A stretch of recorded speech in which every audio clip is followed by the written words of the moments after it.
గారి వీడియో కూడా చూడొచ్చు. ఓకేనా? చాలా బాగా ఆయనది ఎక్స్‌ప్లనేషన్ ఉంటుంది గాబట్టి, అది ఇంకొంచెం అప్పుడు ఇంకొంచెం బాగా అర్థమవుతుంది. మెయిన్ ఏది ఒక వినాలన్నా టైముండాలి. ఒకసారి నీలేష్ గారి వీడియో వినడానికి ఎలాగో చెప్తారా? చెప్తాను మేడం. చెప్తాను. ఒకసారి చూపెడతానైతే. అష్టాధ్యాయి.comకి వెళ్తారు గదా మీరు. అష్టాధ్యాయిలో కృదంత ప్రకరణం అని ఉంటుంది గదా! ఆ కృదంత ప్రకరణం అనేది ఓపెన్ చేయండి. ఓకే. కృదంత ప్రకరణం అని ఒకటి ఇక్కడ ఉంటుంది. అది ఓపెన్ చేయండి. అది ఓపెన్ చేసిన తర్వాత మీకు 7వది, 8వవి లిస్ట్‌లో 7వది, 8వది. అన్ని వీడియోస్ ఉన్నాయి. అందులో విశేషంగా ఇప్పుడు మీరు సిద్ధాంత కౌముద్యాం కృదంత ప్రకరణం కోర్స్ వీడియోస్ తత్ర దత్తం కిల తత్ర నుదతు అనంతరం आवली लब्धाः भवेत्। तस्मिन् आवल्यां तस्याम् आवल्यां इदानीम् अस्माभिः नवमं, दशमं, एकादशं वा अस्माभिः इदानीमेव ఏమనాలో చదవబోతున్నాము. చదువుతున్నాము. ఒకటిగా 9. 9వదైతే ఇదానీం అస్మాభిः సమాప్తా భవతి. ఎటొచ్చి 10థ్‌ది ఈరోజు స్టార్ట్ చేస్తాను. మీరు చూసుకోదలుచుకున్న వాళ్ళు 9, 10, 11 ఇంకా ఇక్కడి నుంచి చూసుకుంటే గురువుగారు ఏమేం చెప్తున్నారో అవన్నీ ఇందులో ఉంటాయి. ఏదైతే చెప్తున్నారో అవన్నీ అందులో ఉంటాయి. చూడండి. సరిపోతుంది మీకు. సరే. ఇక్కడ మనము నిన్న చెప్పుకున్నాము. అందులో కొన్ని ఇంపార్టెంట్ పాయింట్స్ ఒకసారి మళ్ళీ పునఃస్మరణం చేసుకుందాము. ఫస్ట్ మనకి ఏంటి, కొన్ని సెట్ ఆఫ్ ధాతువులు అవి విడిగా వాటి ఉనికి ఉండదు. కొన్ని విశేష ధాతువులు ఉన్నాయి, విడిగా వాటి ఉనికి ఉండదు. కాబట్టి పాణిని గారు ఏం చేశారు,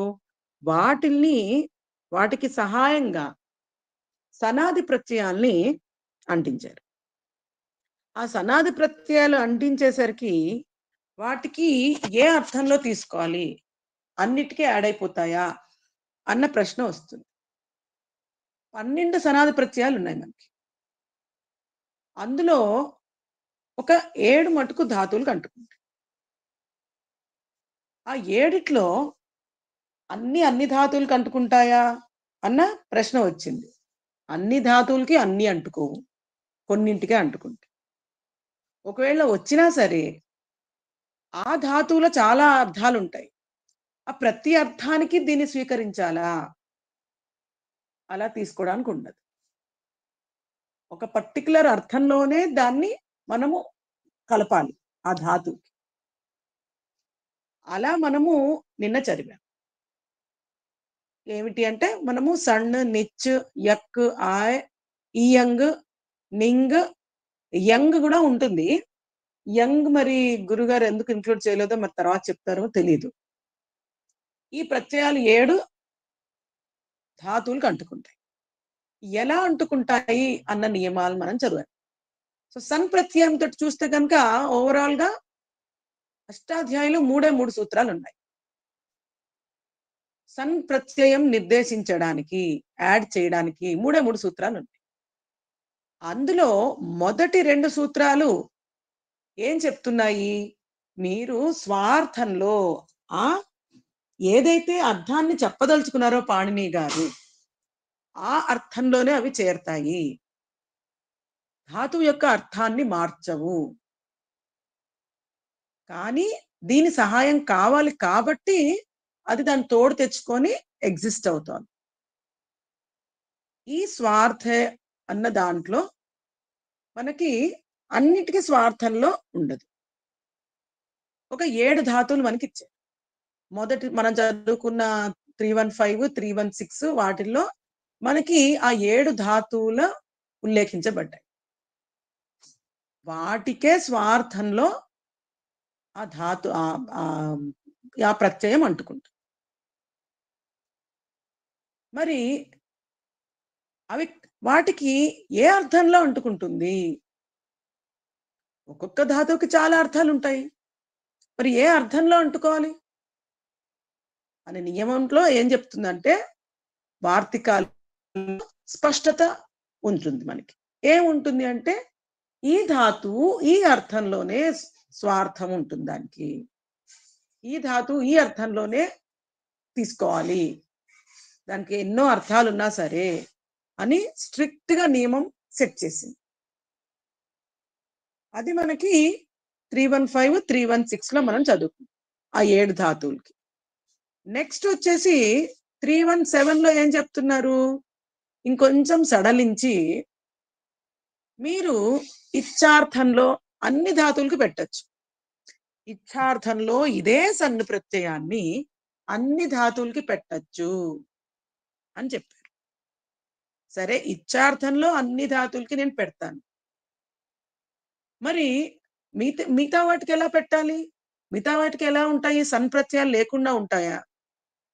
అంటే వాటికి చురాది గణంలో ఉన్నట్లాగా మీరు తయారు చేసుకోండి అని చెప్పారు. కాబట్టి ఇది సన్ ప్రత్యయం గురించి.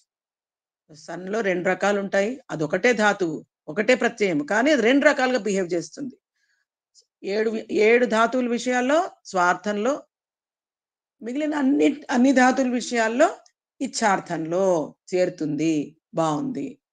ఇచ్చార్థంలో సన్నొస్తుంది. మరి వేరే అర్థంలో ఆ ధాతువులకి ఏమొస్తుంది? అంటే చురాది గణంలాగా ప్రవర్తిస్తాయి అని తెలుస్తోంది. నెక్స్ట్ మనము నిన్న నిచ్చు గురించి చదువుకున్నాం. కొంచెమే ఇంట్రొడ్యూస్ చేశాను. ఈరోజు కొంచెము డెప్త్‌లో నిచ్చు గురించి మనము చూద్దాం. దీనికంటే ముందు ఇంకొక చిన్న పాయింట్. అంటే చిన్న పాయింట్ కాదు. అది ఇంపార్టెంట్ పాయింటే. అది ఏముందక్కడ అంటే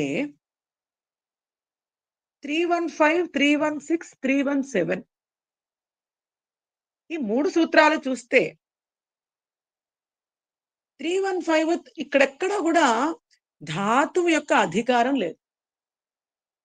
ఎప్పుడన్నా సరే ధాతువు అని ఉల్లేఖనం ఉంటేనే అప్పుడు ఆ ప్రత్యయాన్ని మనము అది సార్వధాతుకమా? ఆర్ధధాతుకమా? అనేది డివైడ్ చేసేయాలి.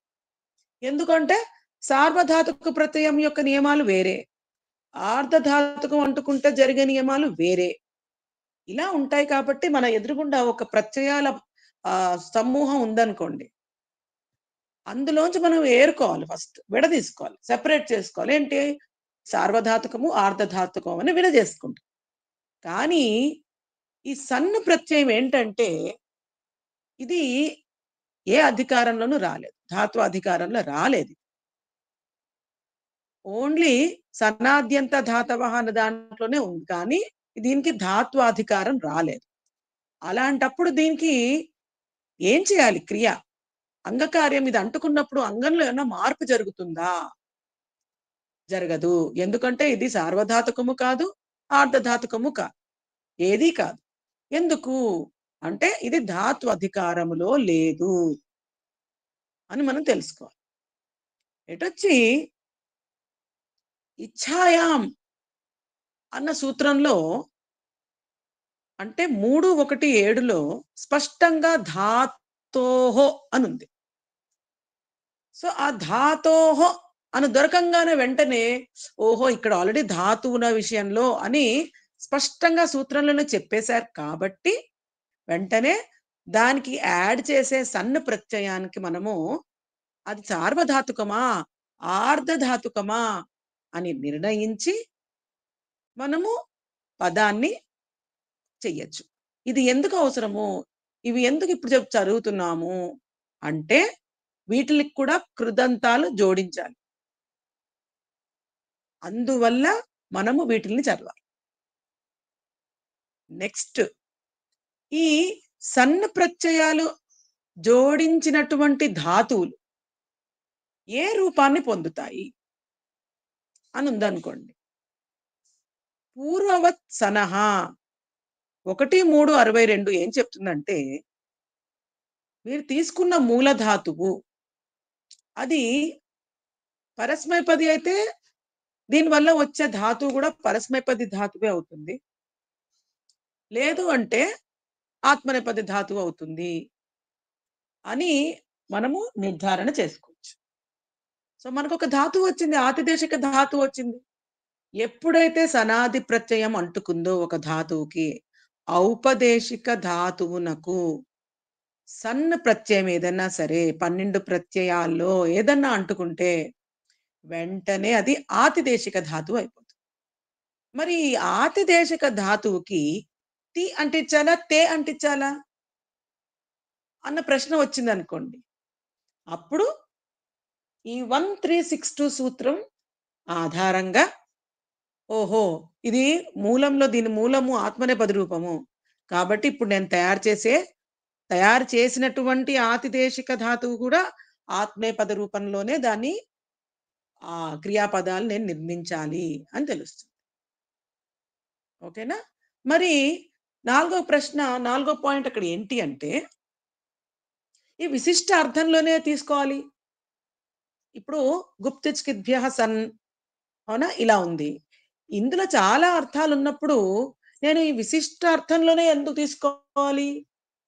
ఎలా తీసుకోవాలి? ఎక్కడ చెప్పారు? అన్న ప్రశ్న మనకొస్తుంది. ఆ ప్రశ్నకు సమాధానము మనము నాగేశ గారు రచించిన ఈ బృహత్ పరిభాషేందు శేఖరం చదివితే అక్కడ మనకి సమాధానం దొరుకుతుంది. ఓకే? క్లియర్ గదా? నిన్నటి భాగము కొంచెము క్లారిటీ వచ్చిందని అనుకుంటున్నాను. ఇంకొకసారి వింటే ఇంకొంచెం క్లారిటీ వస్తుంది. నెక్స్ట్ మనకి నిచ్ ప్రత్యయం గురించి చెప్పుకున్నాం. ఇది చాలా కామన్‌గా. మొత్తము నిచ్ జోడించడానికి అష్టాధ్యాయిలో 3 అంటే 3 సూత్రాలున్నాయి. ఈ సూత్రాలు బయట ఇంకేవి ఉండవు నిచ్ జోడించడానికి. ఈ నిచ్ యొక్క స్పెషాలిటీ ఏంటంటే అవి ప్రాతిపదికలకు కూడా అంటించి మనం చదివాము. అమరేందర్ గారు పంపించిన చార్ట్ చూసినా, లేదా తర్వాత నేను ఒక చార్ట్ చేసి భారతి గారు అడిగినప్పుడు పంపించాను. ఆ చార్ట్ చూసినా మీకు తెలుస్తుంది. ధాతువుకి సన్ ప్రత్యయము, సనాది ప్రత్యయాలు పెడితే మళ్ళీ ధాతువు అన్నా వస్తుంది. అవునా? ఓకే. ప్రాతిపదికకి సన్ పెట్టినా మళ్ళీ ధాతువే వస్తుంది. ఈ కాంబినేషన్ చాలా ఇంపార్టెంట్. నోట్ చేసుకోండి కావాలంటే. ధాతువుకి సనాది ప్రత్యయం పెడితే కూడా ధాతువే వస్తుంది. అలా వచ్చిందే మనకి చికీర్షతి అలాంటి రూపాలు.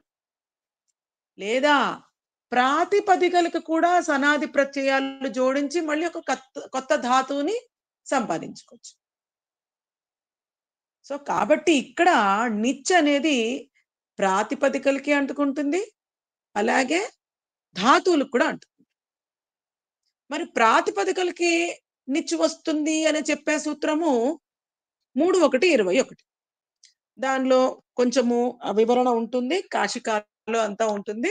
అది చదువుకోవచ్చు. ఇప్పుడు మనకి దాంతోటి ఎటువంటి జిజ్ఞాస అవసరం లేదు మనకి. ముందుకు వెళ్ళిపోదాం. వాణి గారు ఒక చిన్న మాట అండి. నిన్న చెప్పండి. సన్న ప్రత్యయంలో కూడా ప్రాతిపదికలకి జోడించవచ్చు అన్నారు. ఒక ఉదాహరణ ఏమన్నా చెప్పరా? అందులో ఉంటుంది మేడం. మీరు ఒక్కసారి ఇక్కడే ఉంటుంది. మీకు చూపెడతాను. అష్టాధ్యాయి.comలో మనం ఓపెన్ చేస్తే నేను కాపీ చేద్దాం అనుకున్నాను. మళ్ళీ సరేలే ఇక్కడే చూపెట్టేద్దాంలే అని నేను చూపెడతాను. సూత్రపాఠం ఓపెన్ చేయండి అందరూ. ఓకేనా? సో 3:1:25 కదా అది సూత్రము. 125 3:1:25. ఓకేనా? ఇక్కడ కూడా చూస్తే కనుక మీకు ఎస్‌సి వాసు కంటే దానికంటే ముందుది కదా అది. 3:1:21 3:1:21 సత్యాపపాస రూప వీణ తోలాయి సూత్రం 25 అండి. దానికంటే ముందు సూత్రం ఒకటి అన్నారు కదా, 3:1:21 అన్నాను కదా. సరే ప్రస్తుతానికి దీన్నే సత్యాపపాషనే తీసుకుందాం. ఎందుకు సత్యాపపాషనే తీసుకుందాం మేడం. ఇక్కడ చూడండి. ఇక్కడ చూస్తే మీకు ఎగ్జాంపుల్ ఉంది. Okay. The affix nich is used after these words. Okay, సత్య, ఓకే, పాశ అంటే ఏమిటి, సేన, లోమ, త్వచ. ఇక్కడ చూడండి మీ అన్ని ప్రాతిపదికలే. వర్మ, చూర్ణ, దాని తర్వాత వాటిని చూర్ణం అలా మనము సుప్పులు చేర్చి వాటిని పెడుతున్నాం. ప్రస్తుతానికి ఇవి ప్రాతిపదిక రూపంలోనే ఉన్నాయి. వీటికి ఇప్పుడు చూస్తే మీకు తెలుస్తుంది చూడండి. సత్యాపయతి, హీ స్పీక్స్ ట్రూలీ. చూసారా, సత్య నుంచి సత్యాపయతి. అక్కడ సన్న చేరిందా? నిచ్చి కదా? నిచ్చి చేరింది, నిచ్చి చేరింది, సన్ కాదు. సన్నది అక్కడ చూపించండి. సన్నది కావాలా? సన్నది ఒక్క నిమిషం ఇక్కడే చూపెడతాను. ఇందులో ఉంది కదా మన సనాద్యంత ధాతవ. ఓపెన్ చేసుకోండి ఒకసారి. అక్కడ సన్ లో ఉందని చెప్పాను నేను, చెప్తుంటే చెప్పారు ప్రాతిపదికలకి కూడా జోడిస్తారు అన్నారు. అయితే పొరపాటుని చెప్పుంటాను, ఎందుకంటే ధాతుభ్య. ఇక్కడ చూడండి క్లియర్ గా ఉంది, సన్ ప్రత్యయము ధాతుభ్య ఏవ విధీయతే. ఓకేనా? అయితే నేను స్లిప్ సన్ ప్రత్యయము ధాతువులకే అంటుకుంటుంది. అంటే నిచ్చి కూడా ఒక సన్ ప్రత్యయం అని చెప్పారు కదండి, అలా తీసుకోకూడదు. మీకు ఇక్కడ నిచ్చి చూద్దాం. ఇక్కడ ఎప్పుడు చూపెడతాను, ఇక్కడ క్లియర్ గా రాసి ఉంటుంది. నిచ్ ఉంది అనుకోండి, నిచ్ ప్రత్యయం చూడండి, అక్కడ బోల్డ్ లెటర్స్ లో ధాతువులకి ప్రాతిపదికలకి రెండింటికి అంటుకుంటుంది. స్క్రీన్ మీద బోల్డ్ లెటర్స్ లో కనబడుతోందా? నాకెందుకు అప్పుడప్పుడు స్క్రీన్ కనపడతాను. ఎందుకు సనాద్యంత ధాతవ ఓపెన్ చేయండి మేడం. అందులో 7వ పాయింట్ లో నిచ్ ప్రత్యయం గురించి వివరణ ఉంటుంది. అంటే ఇందులో ఇప్పుడు ఈ సూత్రంలో మనకి ఈ 12 సనాద్యంతాలకి వచ్చే ప్రత్యయాలకి ఎక్కడెక్కడ ఏమేమి ఉన్నాయో క్లియర్ గా ఇచ్చేసారు. అదే మొన్న కూడా చెప్పాను అదే. ఓకేనా? క్లియర్ గా ఏ సూత్రానికి ఏవే వస్తాయి అనేది ప్రతి ఇది ఆల్రెడీ నేను ప్రెజెంటేషన్ లో కూడా పెట్టాను. గురువు గారు కూడా ప్రెజెంటేషన్ లో నోట్స్ లో కూడా ఇచ్చారు. ఓకేనా? నోట్స్ లో కూడా చాలా వివరంగా ధాతువులకి వస్తే ఓకే, నేను ప్రాతిపదికలకి జోడించినప్పుడు ఏం మార్పు చెందుతుంది అని అడుగుతున్నాను. అసలు ఇది ధాతువులకే అంటుకుంటుంది సన్ ప్రత్యయం, కాబట్టి మనకి ఇంకా ఆ ఇష్యూ లేదు. ఓకేనా? ఎందుకంటే మన ఫస్ట్ ప్రెజెంటేషన్ లో కూడా ఫస్ట్ స్క్రీన్ చూస్తే మీకు ఆ క్లారిటీ అక్కడ మీకు దొరుకుతుంది అనమాట. నేను అంటించినప్పుడే ఇవ్వండి, ఈ పేజ్ చూస్తే కనుక మీకు క్లియర్ గా అక్కడ రాశాను. ఇక్కడ చూడండి, ఈ పారాగ్రాఫ్ లో మీకు ధాతువులకు అంటుకునేవి ఏమిటి, సన్, నిచ్చు. కింద ప్రాతిపదికలకు అంటుకునేవి ఏవి అది రాశాను. అక్కడ మీకు సన్ కనబడదు ప్రాతిపదికలకు అంటుకునే దగ్గర. అది అందుకని మనకి ఇది చాలా ఇంపార్టెంట్. అందుకని అది ఫస్ట్ స్క్రీన్ లో ఇంక్లూడ్ చేశాను. చెప్పండి మేడం. ఇందులో మీరు ఇచ్చార్థే ఒకటి, స్వార్థే ఒకటి అన్నారు కదా. స్వార్థే అంటే అక్కడ దాని ఒరిజినల్ మీనింగ్ ఆఫ్ దట్ ధాతు, అంతేనా?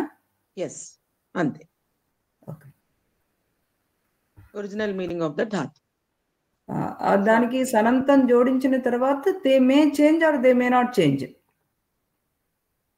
కాదు. అది వాడాలి అంటే సన్ను చేర్చాల్సిందే. అప్పుడే దాని అర్థము మేనిఫెస్ట్ అవుతుంది, అప్పుడే దాని అర్థము బయటకు వస్తుంది. అప్పటి వరకు అది సుప్తావస్థలో ఉంటుంది, దానికి ఎందుకు పనికిరాదు అది. అంటే ఇప్పుడు పెట్టిన తర్వాతే చెప్పండి మేడం. అది అన్ని ధాతువులకి కూడా మనం సనంతాదులు సన్ ప్రత్యయాలు జాయిన్ చేసుకుని మనం బోల్డ్ అన్ని ఫార్మ్స్ చేసుకోవచ్చు అని మనకి చెప్తున్నారు కదా. మరి వాటి ఏమండి, ఇవి విశేష ధాతువులు, వీటికి ఒక్కడానికే ఎక్స్క్లూజివ్ గా చెయ్యాలి. అందుకనే వాటి పేర్లు ప్రత్యేకంగా చెప్పారు. లేదా అన్ని ధాతువులకి అంటుకుంటే ఒకవేళ ధాతువులకి అవి అంటుకున్నా ఇచ్చార్థంలోనే ఉంటాయి అని, అందుకని మనం దీని గురించి చెప్తున్నాం. మీరు ఆ, మన అది. పుష్ప దీక్షిత్ గారి పుస్తకంలో ఫస్ట్ వాల్యూమ్ లోనే ఉంటుంది మేడం. నేను పేజ్ నెంబర్ మీకు తర్వాత చెప్తాను. ఐ థింక్ అవునవును, అదే 250. అక్కడ అది గోత్రు అయిన తర్వాతే నాకు ఎక్కడ డౌట్ వచ్చిందంటే, మనం మామూలుగా ఇచ్చార్థంలో అయితే ఎన్ నెంబర్ ఆఫ్ పదాలను తయారు చేసుకోవచ్చు. ఎస్, వేరే వాటికి చేసుకోవచ్చు, నో ప్రాబ్లం. గుప్పు ఇలాంటివి ఏవైతే ఈ 7 మెన్షన్ చేశారో, ఓకేనా, వీటికి ఇచ్చార్థంలో చేసుకోవచ్చు. అందుకనే కదా ఇచ్చార్థంలో క్లియర్ గా చెప్పారు అన్ని ధాతువులకి అంటుకుంటారు, అక్కడ ఏమి లిమిట్ లేదు. ఇచ్చార్థంలో సన్ ప్రత్యయము సర్వేభ్యः ధాతుభ్యः విహితాः భవంతి. తత్ర ఏవ మయా దత్తం స్పష్టమేవ లిఖితం మయా సర్వాణి ధాతు సర్వేభ్యः ధాతుభ్యः విహితాः భవంతి. ఇచ్చార్థే ఏ సన్ ప్రత్యయము అన్ని ధాతువులకి అంటుకుంటుంది, నియమం ఏమి లేకుండా. ఓన్లీ స్వార్థంలో మాత్రం ఈ 7 ధాతువులకి వస్తుంది. ఈ 7 ధాతువులకి మళ్ళీ ఆ స్పెసిఫిక్ అర్థంలోనే ఉంటుంది, అదే స్వార్థంలో. ఓకేనా, స్వార్థంలో లేదంటే ఇచ్చార్థంలో అన్నిటికీ అంటుకుంటుంది, నియమం లేదు. నేను అది స్క్రీన్ షాట్ లో అందులో కూడాను మనకి మళ్ళీ ఇప్పుడు స్వార్థంలో కూడాను ఇవి ఆత్మీయపద అవుతాయా లేదా అన్నది దాని ఒరిజినల్ ధాతు రూపం చూసుకుని మనం అప్పుడు వెళ్ళాలి, అంతే కదా? Correct correct. ఎందుకు చదువుతున్నాము అంటే మళ్ళీ శానచ్ పెట్టాలా శత్రు ప్రత్యయం పెట్టాలా అన్న డౌట్ వస్తుంది మనకి. అందువల్ల మనము ఈ మూలం నుంచే మనం తెలుసుకోవాలి, ఓహో అది ఎక్కడి నుంచి పుట్టింది, ఏ ధాతువు నుంచి పుట్టింది అనేది మనం అందుకనే చూసుకున్నాం అన్నమాట. అందుకని నిన్న నేను రాసినప్పుడు ఏం చేశాను, క్లియర్ గా అవి ఇక్కడ స్వార్థిక ఈ ధాతువులకి చూడండి స్పెసిఫిక్ గా చెప్పబడింది, ఈ ధాతువులకే స్వార్థంలో. మరి మిగిలినవి ఏమవుతాయి, వాటికి చురాది గణంలాగా బిహేవ్ చేస్తాయి. ఓకేనా, అలాగే ఇక్కడ మనకి చూస్తే ఇచ్చార్థంలో అన్ని ధాతువులకి అంటు. ఈ స్క్రీన్ షాట్ తీసుకోండి, నేను అది పెట్టాను, PDF పెట్టాలి ఇంకా. మీరు PPT పెడతారేమో నేను వెయిట్ చేస్తున్నాను అన్నమాట. అంటే నేను వేరే ఫార్మాట్ లో చేశాను మేడం, అంత గాబుల్ గా వస్తుంది, గజిబిజి గందరగోళంగా వస్తుంది. సో అందుకనే స్క్రీన్ మీద మీరు పెడతారని తీసుకోలేదు.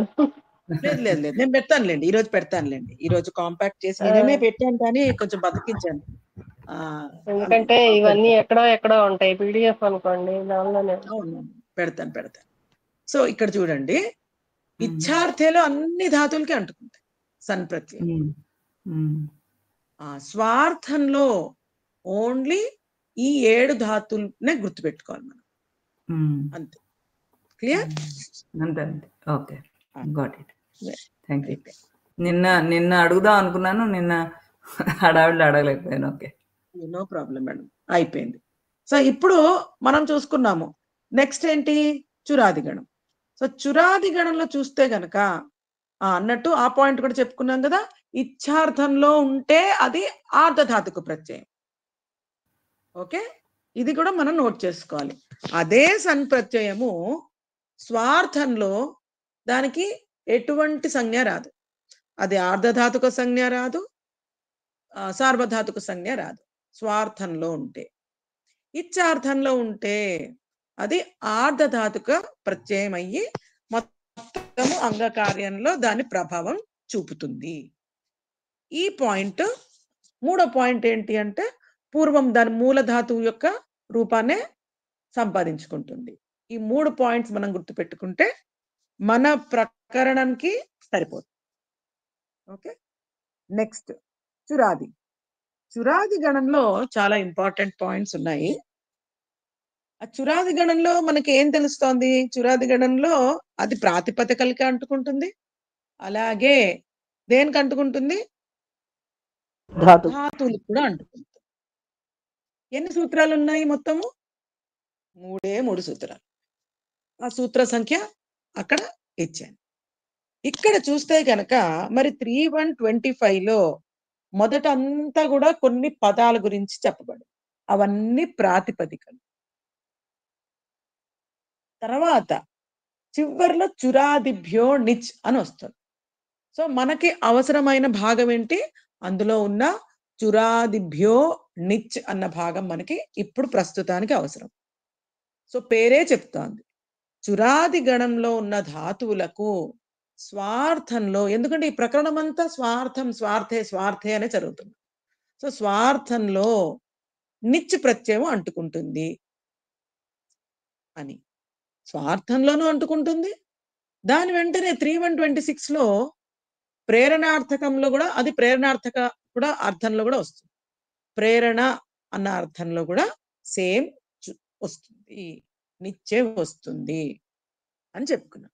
మరి అక్కడ చోరయతి, ఇక్కడ చోరయతి ఎందుకుంది అని మనకు వచ్చినప్పుడు అది కూడా మనం నిన్న చెప్పుకున్నాం. మళ్ళీ ఒకసారి చెప్పుకుందాం. సో ఇప్పుడు నిత్యం ఏం జరుపుకున్నాము? ప్రాతిపదికలకే అంటుకుంటుంది, ధాతువులకే అంటుకుంటుంది. అన్ని ప్రాతిపదికలకు అంటుకుంటుందా? ఎస్, అన్ని ప్రాతిపదికలకి అంటుకునే సామర్థ్యం ఉంది దీనికి. తర్వాత అపవాద సూత్రాలు ఉంటాయి, అవి మనం ఇప్పుడు చదవలేం. అదే ధాతువులకు అనుకోండి, వీటికి సర్వేభ్య ధాతుభ్య నిచ్ జనరల్ రూల్, కానీ వీటికి కూడా అపవాదం ఉంది, వీటికి కూడా అపవాదం ఉంది. అది చదువుదాం, నెక్స్ట్ స్లైడ్స్ లో ఉన్నాయి. ఇన్ జనరల్ అన్ని ధాతువులకి అంటుకుంటాయి అని ఉంటుంది రూల్, అన్ని ప్రాతిపదికలకి అంటుకుంటాయి అని ఉంటుంది. తర్వాత వచ్చేవే మనకి అపవాద సూత్రాలు. ఇది చురాది గణానికి, అంటే మనం ఏదన్నా ధాతువు తీసుకుంటే దానికి నిచ్చు పెట్టేశాము అంటే ఆటోమేటిక్ గా అది సనాది ప్రత్యయము, అది ఆతిదేశిక ధాతు. ఏ సందర్భంలోనూ పెట్టనండి దాన్ని. ఎప్పుడైతే మనం సనాది ప్రత్యయం వాడామో అది ఆతిదేశిక ధాతు అయిపోతుంది. ఒక్కసారి మనము ధాతు పాఠంకి వెళ్ళి ఒక్కసారి చెక్ చేద్దాం. నేను కూడా చూడలేదు, ఇప్పుడు ఒకసారి చెక్ చేద్దాం. ఎందుకంటే అది నిచ్చు చేరంగానే వెంటనే అది ఆతిదేశిక ధాతు అయిపోతుంది, ఎందుకంటే అది సనాది ప్రత్యయం అంటుకుంది కాబట్టి అని ఉంది. సో మనం ధాతు పాఠంలో చోరయతి చూద్దాం. దానికి భూవాదయో ధాతవ సంజ్ఞ ఇచ్చారా, లేదా సనాద్యంత ధాతవ అన్న సంజ్ఞ ధాతు సంజ్ఞ ఇచ్చారా చూస్తే మనకి నిర్ధారణ అయిపోతుంది అది ఏమిటి అనేది. చోరయతి, దీని యొక్క రూపం చూద్దాం. ఇక్కడ మరి చురు ధాతువు భూవాదయో ధాతవ నుంచి తీసుకొని ఆ తర్వాత నిచ్చిపెట్టారు. ఓకేనా? సో బేసికల్లీ దాని ఆరిజిన్ అది వాది గణం చెందిందే చుర్రు అన్నది. ఆ తర్వాత దానికి ఇప్పుడు గుప్పులాగా ఒక గోపనే కూడా వాది గణానికి చెందింది, అంటే ఔపదేశిక ధాతు. సో ఔపదేశిక ధాతువు నుంచి మనము నిచ్చిపెట్టి దానికి చురాది గణంలోకి తెచ్చుకున్నాం. అయితే ఇప్పుడు మనకి చురాది గణంలో ఉన్న ధాతువులన్నీ కూడాను నిచ్చు అంటుకునే వస్తున్నాయి కాబట్టి వాటన్నిటికీ కూడాను ఔపదేశిక ధాతువులు ముందు ఉండుంటాయా? అంతే అంతే. ఇదే ఇప్పుడు దీన్ని బట్టి సారము మనకి అదే తెలుస్తోంది.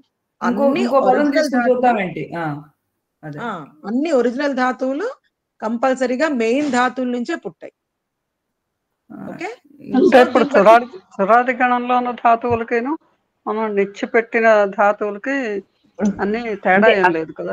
అలా కాదు మేడం, ఇప్పుడు నిచ్చి చేరిస్తే అది చురాది గణంలో స్వార్థంలో నిచ్చి చేర్చాలని రూల్ ఉంది కాబట్టి నిచ్చి కనుక మనం ధాతువుకి చేరిస్తే అది చురాది గణంలోకి మారిపోతుంది, అంతేనా? అంతే, చురాది గణంలోకి వెళ్ళిపోతుంది. ఏ గణంలోకి వెళ్ళాలి అనేది మనం ఇంకా వేరే రూల్స్ లేదు. కరెక్ట్, మళ్ళీ మెయిన్ గణానికి వెళ్ళదు అది, అది ఇంకా చురాది గణంలోనే మరి దీన్ని బట్టి అయితే అదే అర్థమవుతుంది నాకు. అన్ని గణాలు చురాది గణంలోకి వెళ్ళిపోతాయి అనుకోవాలి. పఠయతి చూద్దాం, ఇప్పుడు పఠయతి చూద్దాం, అలాంటి పాఠయతి చూద్దాము. అక్కడేమి ఇచ్చారో మరి చూడాలి. మరి అసలు పాఠయతి ఇక్కడ లిస్ట్ చేయడు ఒక్కొక్కసారి, ఆయన విడిగా ఇస్తాడు, కానీ నిచ్చువి ప్రత్యేకంగా అందులోకి వెళ్తేనే ఒక్కొక్కసారి చూపెడుతున్నాడు. అంటే రాను రాను ప్రోగ్రెస్ చేస్తున్నారు అనుకోండి పాపం. పాఠయతి చూద్దాం మేడం, నిజంతం అన్నాడు. సో దీనికి ఎలా స్టార్ట్ చేశాడు చూద్దాం. దీన్ని మళ్ళీ వాది గణంలోనే పెట్టాడు. అంటే స్పెషల్ గా అదొక గణం కిందకి వస్తాయి అనుకుంటా అండి. కాదు, ఇక్కడ మళ్ళీ చూడండి, పాఠి అని ఇచ్చాడు, కింద లైన్ చూడండి, ఆతిదేశిక ధాతువు అయింది అది పాఠి అని. ఓకేనా? కానీ ఇక్కడ మటుకు అది వాది గణంలోనే ఉంచారు, కానీ అది ఆతిదేశిక ధాతువు అని చెప్పారు. సో ఈ ఈ క్వశ్చన్ గురువు గారిని క్లారిటీ అడగాలి మరి. ఇది చురాది గణంలోకి మళ్ళీ తొయ్యలేదు. ఇక్కడ నిత్య అంటే ఆ వచ్చినప్పటికీ గణం, ఆ గణానికి గణపాఠంలోకి వెళ్తే ఆ గణం మొత్తం లిస్ట్ తెలుస్తుందేమో. గణపాఠంలో వెళ్ళినా మేడం యాక్చువల్లీ అక్కడ మనకి ఎస్ కరెక్టే, కానీ ఇప్పుడు చుర్ర ఉందనుకోండి మేడం, చుర్ర ఎక్కడ ఉందో చూద్దామా? పోనీ ఒకసారి చుర్రు చూద్దామా ఒకసారి. చుర్ర అసలు ఒరిజినల్ బాది గణంలో ఉంది కదా, మరి అది చుర్ధాతువు బాది గణంలో ఉంది ఆయన చెప్పడము, కానీ డైరెక్ట్ గా దాన్ని అందులోకి లిస్ట్ చేశారా? ఎస్, అది డిఫరెన్స్. దీన్ని అది బాది గణానికి చెందినప్పటికీ డైరెక్ట్ గా దీనికి చురాది గణంలో వేసేసారు, దాన్ని ఇంకా అసలు ఇందులో పెట్టలేదు. That is the difference.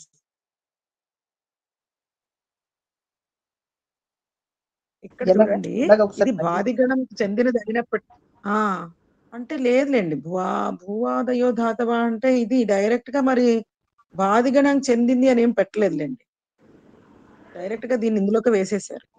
అది ఎందుకు వేశారు అంటే నిత్య చేరడం వల్ల ఆ వర్గీకరణ జరిగి అలా పెట్టారనమాట. అయితే చుర్ర అనేది డైరెక్ట్ చురాది గణ ధాతువే మేడం, వాది గణం నుంచి వచ్చిందని ఏం లేదు ఇక్కడ. వాది గణం నుంచి అని వచ్చిందని ఏం లేదు. ఎటొచ్చి మరి ఇక్కడ భూవాదయో ధాతవ అన్న సంజ్ఞ ఎందుకు ఇచ్చారు అంటే అది ఔపదేశిక ధాతువు కాబట్టి అని తెలుస్తాను తప్పితే ఇంకా వేరే విషయాలు తెలియదు.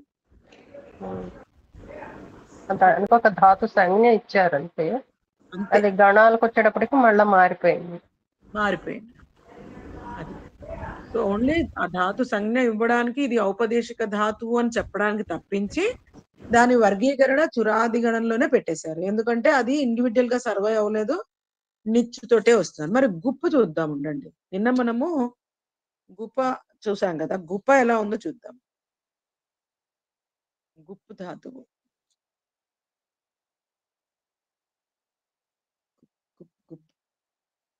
గుప్ప గోపనే, ఇది మళ్ళీ వాది గణంలో పెట్టారు మేడం, వాది గణంలో పెట్టారు.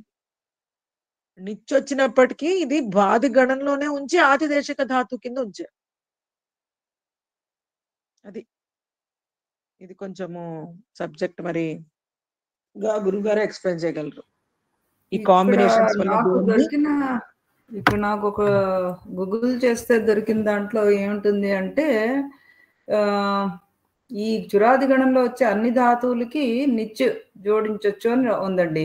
అంతిమ స్వరం ఏమో ఉపదా ఆకర్ ఉస్కా వృద్ధి అవుతాయి అని రాశాడు. అంతే మేడం, అదే నిత్యలో అన్ని చేరుతాయి. ఇప్పుడు ప్రశ్న ఏమొచ్చిందంటే ఇప్పుడు పట్టు ధాతువుకి మనం నిత్య చేర్చినప్పుడు అది బాది గణంలోనే ఉంటుందా, నిత్య చేర్చినందుకు ఆతిదేశం అయిపోయింది అది చురాది గణంలోకి మూవ్ అయిపోతుందా?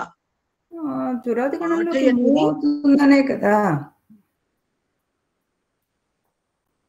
అదే మేడం, నాకు ఆ క్లారిటీ లేదు యాక్చువల్లీ. అన్నిటికీ అంటుకుంటుంది అని తెలుసు అని తెలుస్తోంది, కానీ అది ఆ గణంలోనే ఉంటుందా నెక్స్ట్ దానిలో మూవ్ అవుతుందో? ఒకవేళ మూవ్ అయితే పాఠయతి అనేది మనకి చురాది గణం లిస్ట్ లో ఉండాలి కదా అన్నదే మెయిన్ సందేహం నాకు. అది ఎప్పటి నుంచో ఉంది, ఈ రోజు డిస్కషన్ లో కూడా వచ్చేసింది. ఎవరికైనా తెలిస్తే చెప్పండి.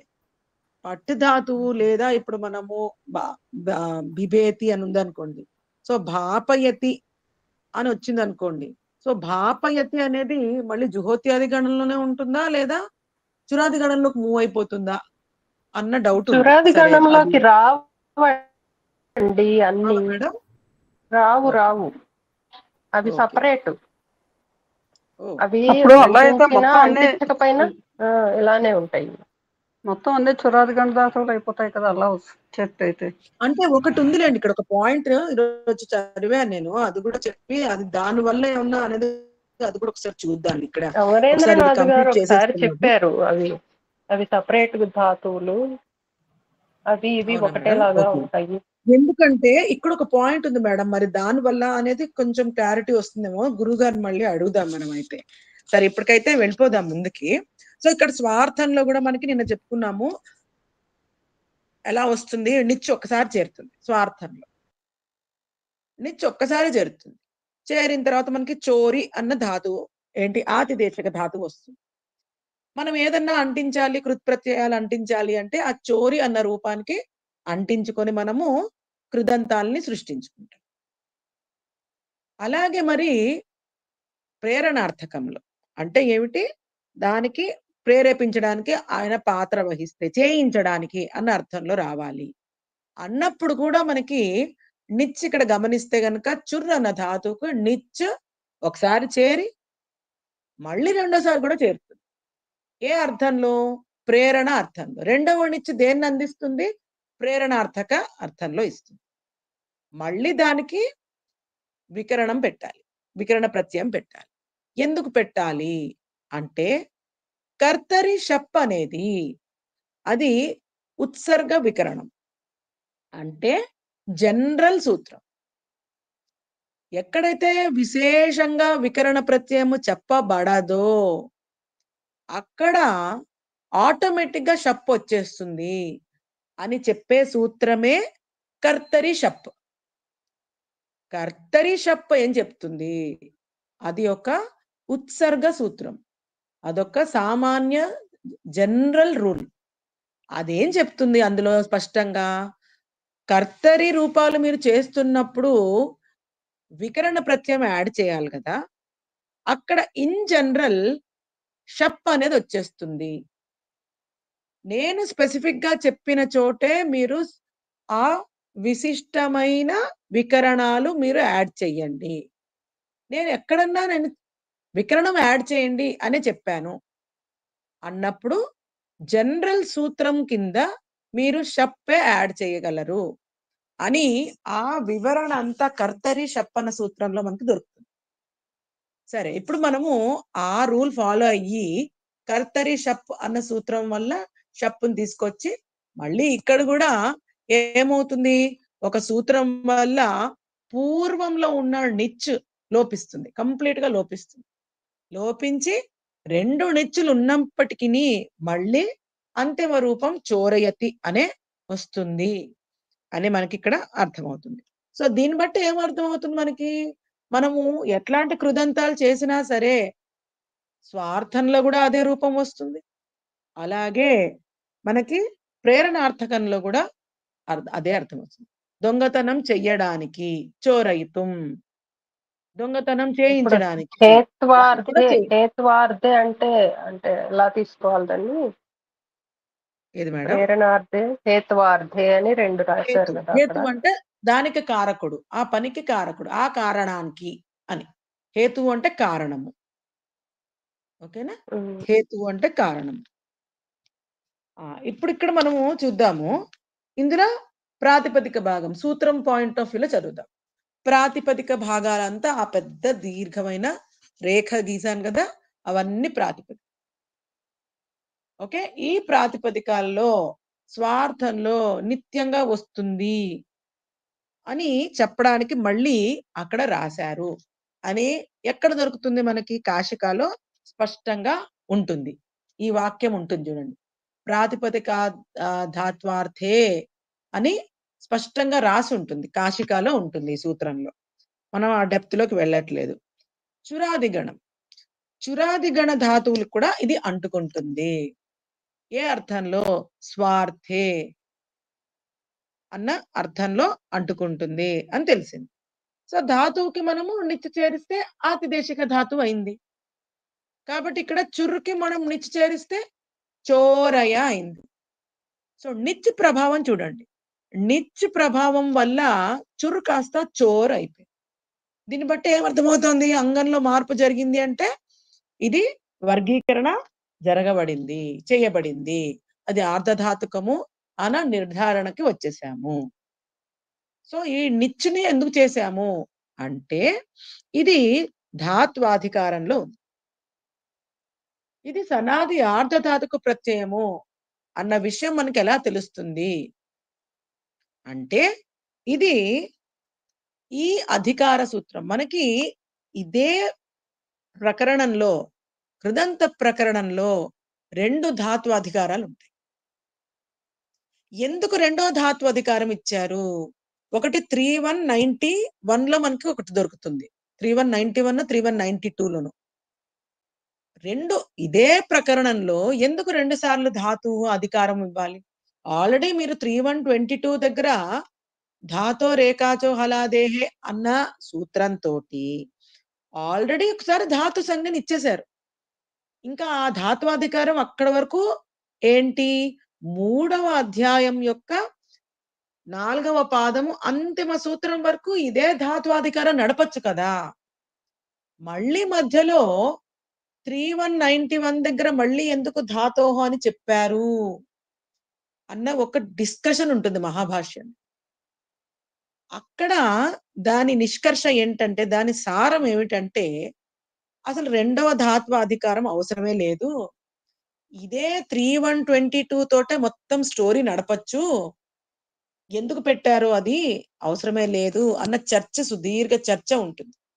అది ఇంట్రెస్ట్ ఉన్న వాళ్ళు మన నీలేష్ గారి వీడియో ఇప్పుడు సంహితాయాం అని 2 ఉన్నాయి అక్కడ. ఎగ్జాక్ట్లీ అట్లా అక్కడ కూడా ఒకటి అవసరం లేదు అని డిస్కషన్ చర్చ జరిగింది. ఉంటుంది. చర్చ ఉంటుంది. అలాగే ఇక్కడ కూడా అంతే.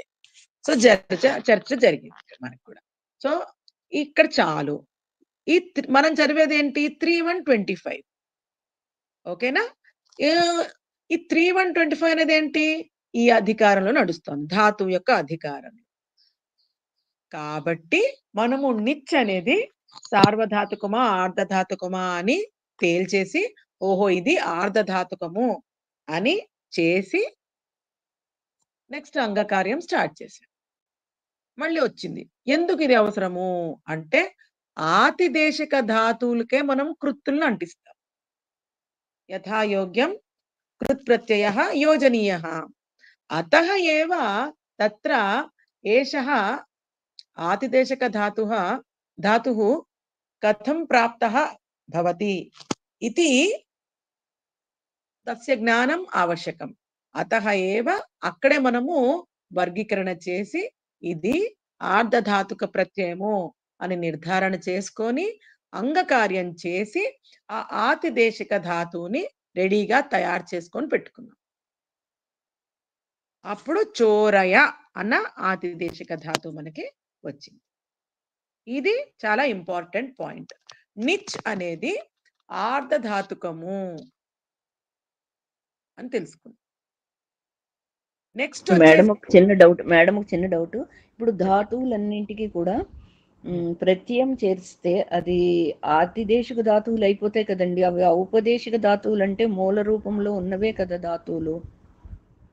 ఎటువంటి ధాతువులు ఆతిదేశికాలు అవుతాయి అంటే సనాది ప్రత్యయాలు చేరిస్తేనే అవి ఆతిదేశికాలు అవుతాయి. అవును. ఇప్పుడు అది ఈ ఆతిదేశిక అది ఒకటి కాదా మేడం? అదే సేమ్ ఇక్కడ సన్ ప్రత్యయం కదా నిచ్ అనేది, సన్ ప్రత్యయం మేడం.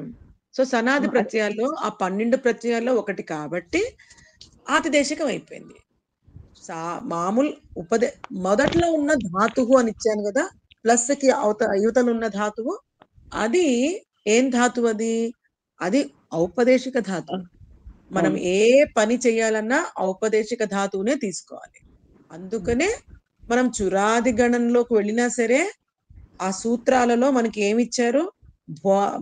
భువాదయో ధాతవః అనే ధాతు సంఖ్యను ఇచ్చారు. దాన్ని బట్టి ఏమి నిర్ధారణ అవుతోంది? మొదట మనం స్టార్ట్ చేసేది ఔపదేశిక ధాతువు. దానికి కనుక ఏదంటే ఆ ప్రత్యయం పెడితే ఆతిదేశిక ధాతువు అవ్వదు. కేవలం ఈ 12 సనాద్యంతా ధాతవః, ఆ సనాది ధాతువులు 12 పెడితేనే ఈ ధాతువు ఆతిదేశిక ధాతువు. అంతేగాని మనము పట్టు ధాతువుకి మనము టిప్పు పెట్టేసేస్తే ఆతిదేశిక ధాతువు విభక్తి ప్రత్యయాలు అంటాం కాబట్టి విభక్తి ప్రత్యయాలు ఆతిదేశిక ధాతువులు కూడా వస్తాయి. ఓకేనా? విభక్తి ప్రత్యయాలు అన్నిటికీ వస్తాయి. ఇక్కడ అది పాయింట్ కాదు. మూల ధాతువుకి అంటే ఔపదేశిక ధాతువుకి ఈ 12 ప్రత్యయాలలో 7 అంటే 7 ధాతువులకు చేరుతాయి. ఆ 7 ప్రత్యయాలు అంటుకుంటేనే అవి ఆతిదేశిక ధాతువులు అవ్వగలవు. నాకు రావుగారిది ఎలా అర్థం అవుతుందంటే, రావుగారి ప్రశ్న ఏంటో ఉంటుందంటే, నేను అనుకోవడం అది ఈ సనంతాలు కాకుండా ఇప్పుడు కృదంతాలకి సంబంధించిన ప్రత్యయాల్ని జోడించిన వాటిని ఆతిదేశికం అంటావా అనవా అని, అంతేనా అండి రావుగారు? అలాగా తీసుకోవచ్చు. ఇప్పుడు మరి అవన్నీ కూడా ప్రత్యయాలే అవుతాయి కదా మరి. అదే ఆవిడ ఓన్లీ మూల ధాతువులను ఒకటి ఔపదేశిక ధాతువులు అంటామండి. అంతే, మూల ధాతువులు ఔపదేశిక ధాతువులు అని అంటాం. వాటికి ఈ 6 ప్రత్యయాలను జోడిస్తే అవి ఆతిదేశిక ధాతువులు అవుతాయి. సనాదులు చేరిస్తేనే ఆతిదేశికాలు. ఆటికి కృత్ప్రత్యయాలు పెడితే కృదంతాలు అవుతాయి. కృదంతాలు ఎప్పుడు ప్రాతిపదికలు. ఇప్పుడు కృదంతాలు పెట్టాలన్నా కూడా కొన్ని సన్ప్రత్యయాలు స్వార్థంలో పెడితేనే కదా అవి అవుతున్నాయి. అవును, అప్పుడు కూడా ఆతిదేశిక ధాతువులే అవుతాయి. ప్రాతిపదిక మళ్ళీ మీరు ఎప్పుడు చేసిన ప్రాతిపదికకి తీసుకొని మీరు సన్ప్రత్యయాలు పెట్టినా ఆతిదేశిక ధాతువులే అవుతాయి. మూల ధాతువు తీసుకొని మీరు సన్ప్రత్యయాలు పెట్టినా ఆతిదేశిక ధాతువులే అవుతాయి. మీరు ఎలా చూసినా సన్ ప్రత్యయంలోని సనాది ప్రత్యయాల్లో ఏ 12 తీసుకున్నా అవి ఆతిదేశిక ధాతువులే అవుతాయి. ప్రాతిపదికానికి మీరు నిచ్చిపెచ్చినా మళ్ళీ ఆతిదేశిక ధాతువులే అవుతాయి. భారతి గారు మీరు ఎక్స్ప్లెయిన్ చేస్తారా మేడం కి? నాకు డౌట్, మరి అర్థమైనట్లేదు. ప్రశ్నే అది కాదండి, ప్రశ్న అది కాదు. రామగారు మళ్ళీ అడగండి మీ ప్రశ్నని, మళ్ళీ ఈసారి ఆవిడ ప్రశ్న అది కాదు. నాకు I can catch it, but నేను రీచ్ చేయలేకపోతున్నాను మీకు. అది కాదు మేడం, ఇప్పుడు మనం ఔపదేశిక ధాతువులు, మూల ధాతువులన్నీ ఔపదేశిక ధాతువులు అనుకుంటున్నాం, రైట్ మేడం? అంటే అప్పుడు మనం ఓన్లీ సన్ ప్రత్యయాలు యాడ్ చేసి మనం తర్వాత కృదంతాలు యాడ్ చేసి వచ్చేవి ఆతిదేశిక కృదంతాలు పక్కన పెట్టినా అప్పుడు వచ్చేవన్నీ కూడా మనం ఆతిదేశిక ధాతువులు అని మనం ఒకసారి మాకు 3 రకాల ధాతువులు అని చెప్పినప్పుడు ఔపదేశిక ధాతువులు, ఆతిదేశిక ధాతువులు అంతవరకు క్లియర్. మీరు నేను మన ఒకటే థాట్ లో ఉన్నాం.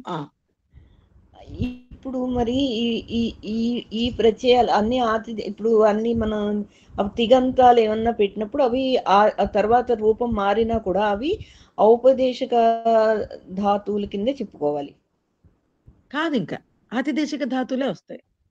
వాటికి నిచ్చులు చేరిన తర్వాత వచ్చిన రూపాలు కదా, ఇంకా అప్పటికీ అవి ఔపదేశిక ధాతువులు అవ్వవు. నిచ్చి పక్కన పెట్టండి మేడం. ఇప్పుడు మనం తింగ్ ప్రత్యయాలు, తింగ్ విభక్తుల్లో ఉన్న విభక్తి ప్రత్యయాలు చేరుస్తాం. అవును, మళ్ళా ఆతిదేశికాలే అవుతాయి అంటున్నారు మేడం. కాదు, ఎప్పుడైతే మళ్ళీ మీరు అదే చెప్తున్నాను మేడం, నిచ్చు పెట్టారు అంటే ఇంకా అది ఆతిదేశిక ధాతువే అవుతుంది. దానికి తింగులు పెడితే నో ప్రాబ్లం. ఇప్పుడు ధాతువుకి పట్టు ధాతువుకి డైరెక్ట్ గా తింగ్ పెట్టారు అనుకోండి మేడం, క్రియాపదమే అవుతుంది. అది ఆతిదేశిక ధాతువు అవ్వదు, క్రియాపదం అవుతుంది. ఓకే, ధాతువు కింద ఉండదు, అది క్రియాపదం అయిపోతుంది. కరెక్ట్, రైట్, క్రియాపదం అయిపోతుంది. అంటే అది ఇంకో ధాతువు కింద మారినప్పుడే అది ఆతిదేశకం అవుతుంది తప్పించి తింగులు పెట్టినప్పుడు ఒరిజినల్ గా దాన్ని ఉపయోగానికి వాడుకోవడానికి వీలైపోతుంది కాబట్టి అది ఇంకా క్రియాపదం అవుతుంది. కానీ దాన్ని బయటికి తీసుకొచ్చి మన ఇష్టం వచ్చినట్టు వాడేస్తున్నట్టు లెక్క అన్నమాట అది. ఇప్పుడు అర్థమైంది. ఓకేనా వాణి గారు? ఈ సూత్రంలో సత్యాపపాస రూప వీణ తూల అక్కడ శ్లోక కాదేమోనండి, శోకానా? శోకానుందా మేడం? శ్లోకానుందా? శ్లోకానుంది, అది శోకాన్ ఉంటుందేమో అనుకుంటున్నాను. కాదు, శ్లోకానే అండి, శ్లోకానేనా? ఓకే, సరే. ఇప్పుడు ఇక్కడ చూస్తే గనక ఇవి ఎలా వస్తాయి? ఈ ధాతువులకి నిచ్చి చేర్చినప్పుడు, ఔపదేశిక ధాతువులకి నిచ్చి చేర్చినప్పుడు ఆతిదేశిక ధాతువు వస్తుంది. మరి ఇది ఆత్మనేపథి ధాతువు అవుతుందా? స్పెల్లింగ్ మిస్టేక్స్ ఏమైనా ఉంటే క్షమించండి, నాకు అసలే తెలుగు రాదు, దానికి తోడు టైపింగ్ అంటే ఇంకొంచెం కష్టము. ఇక్కడ ఏమవుతోంది మనకి, ఇది ఏదవుతుంది అన్న ప్రశ్న వస్తే గనక మామూలుగా అయితే ఇందాక చదువుకున్నాము, సన్ ప్రత్యయాలు జోడిస్తే అవి పూర్వ రూపాలను బట్టి అవి ఆత్మనేపదుల నుంచి పుడితే ఆత్మనేపదులు అవుతాయి, పరస్మయ పదుల నుంచి పుడితే పరస్మయ పదులు అవుతాయి, ఉభయ పదుల నుంచి పుడితే ఉభయ పదులు అవుతాయి అని ఈ సూత్రం చెప్తోంది. ఎక్కడ? సన్ విషయంలోనే. అందుకనే సూత్రంలోనే 1360లోనే స్పష్టంగా ఉంది, పూర్వవత్ సనః. సన్నులకు, సన్నంతాలకు ఎటువంటి సన్నులు? ప్రత్యేకంగా సన్ను ప్రత్యయం చేరినవైతే పూర్వంలాగా ఉంటాయి, మూల ధాతువులాగా ఉంటాయి అని ఉంటుంది. కానీ నిచ్చు ప్రత్యయం చేర్చినవి ఎప్పుడు ఉభయపదులు అవుతాయి.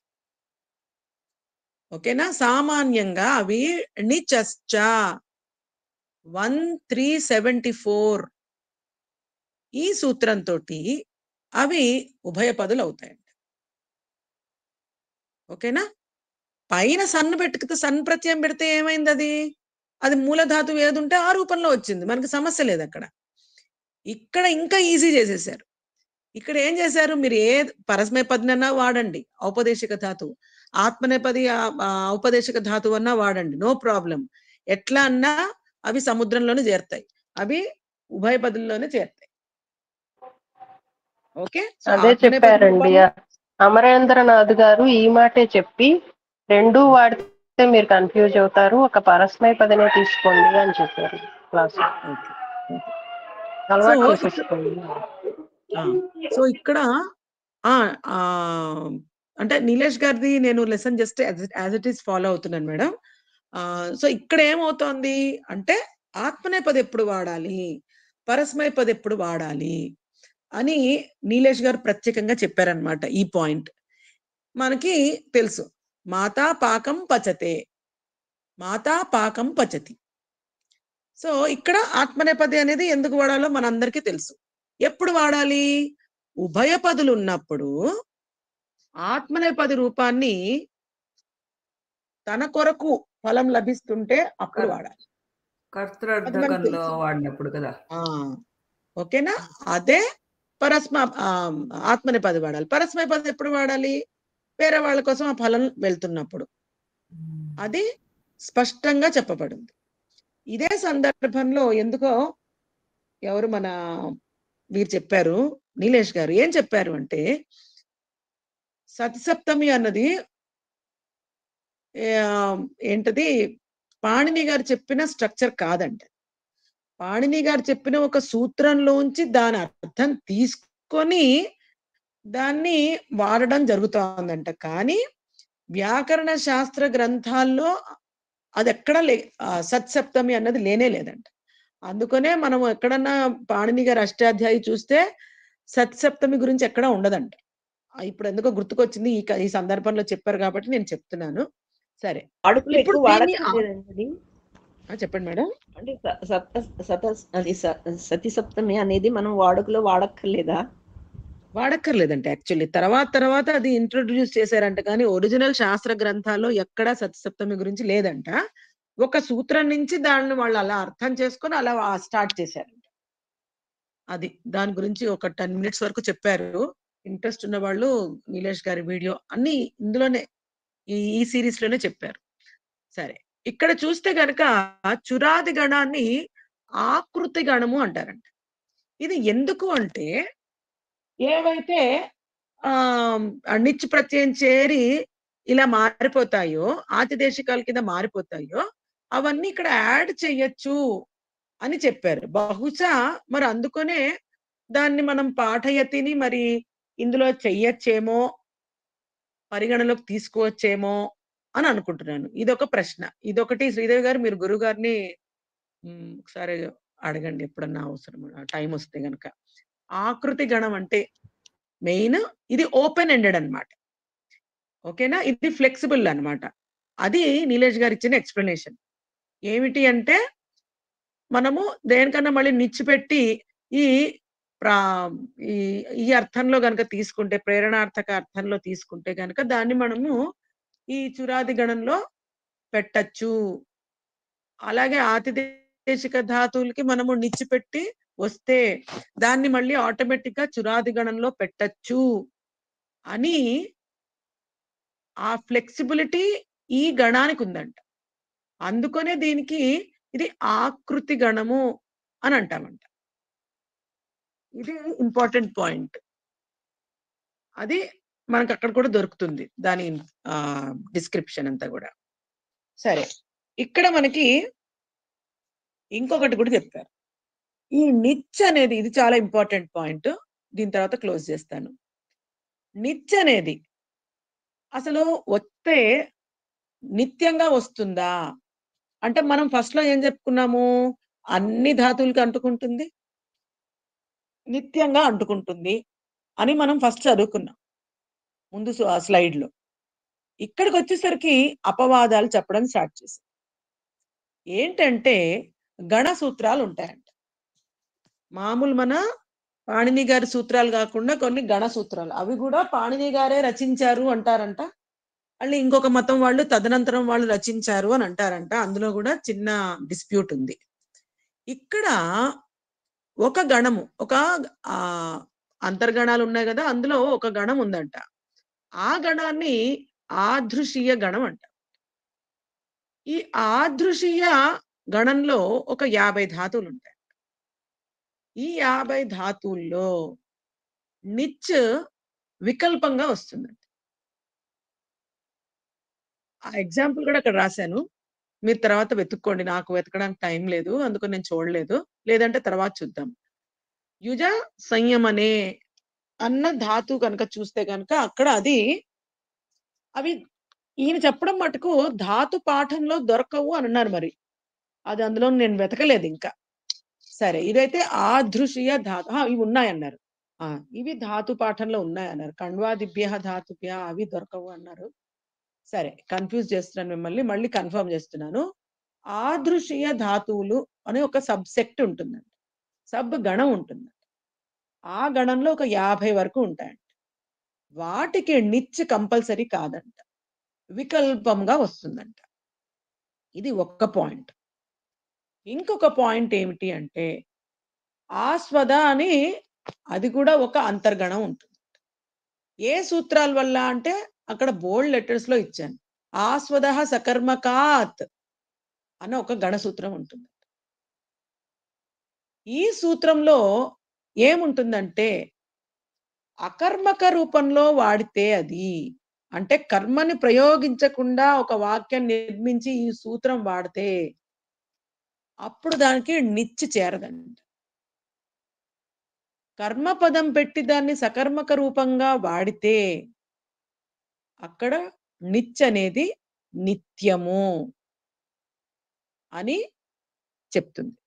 సో ఇక్కడ మళ్ళీ నిచ్ ఎక్కడైతే మనం ఎలా స్టార్ట్ చేసామో, నిచ్ అన్నిటికీ నిత్యం అన్న స్టార్ట్ చేసిన స్టోరీ ముందుకు వెళ్ళేసరికి ఈ గణాలలో వాటికి ఆదృశీయ గణానికి ఆ 50కి వికల్పంగా వస్తుంది. చేస్తే చేసుకోండి, లేదా నో ప్రాబ్లం అన్నది. అదే ఆస్వద అన్న అంతర్గణానికి మటుకు వికల్పంగా వస్తుంది. కానీ ఏ కండిషన్ లో అంటే కర్మపదం ఉపయోగించకుండా వాడితే అప్పుడు దానికి నిచ్చు చేర్చబడదు, స్వార్థంలో నిచ్చు చేర్చబడదు అన్న అపవాద సూత్రాలు ఉన్నాయి. ఓకేనా? అలాగే ఇంకొకటి ఇచ్చారు, ఇదిత్, ఈదిత్. ఓకేనా? ఉదిత్, ఊదిత్, వీటికి కూడా నిచ్ వికల్పంగా వస్తుందంట. అంటే వేటికైతే మనకి ఇకారం లోపిస్తున్న, ఈకారం లోపించిన ధాతువులో, ఉకారం గాని ఊకారం లోపించిన అటువంటి వాటికి నిచ్ వికల్పముగా వచ్చును అని చెప్పారు. ఓకే, సో ఇది మనకి నిచ్ ప్రత్యయంలో ఇంపార్టెంట్. ఈ విషయం వరకు మళ్ళీ రేపు ఒకసారి చెప్పరా అండి? అలాగే, షూర్. ఓకేనా? మిగిలిన 3 వేరే సూత్రాలు క్లాస్ టైం కూడా అవుతుంది. అలాగే. సరే, మరి నిన్న సాయంత్రం చదువుకోవడం అయిందే. నేను రాకపోయినా అంటే ఇంట్రెస్ట్ ఉన్న వాళ్ళు వచ్చి మీరు అభ్యాసం చేసుకోవచ్చండి. జస్ట్ చెప్తున్నాను, ఎందుకంటే ఇంపార్టెంట్ కదా. ఇంకా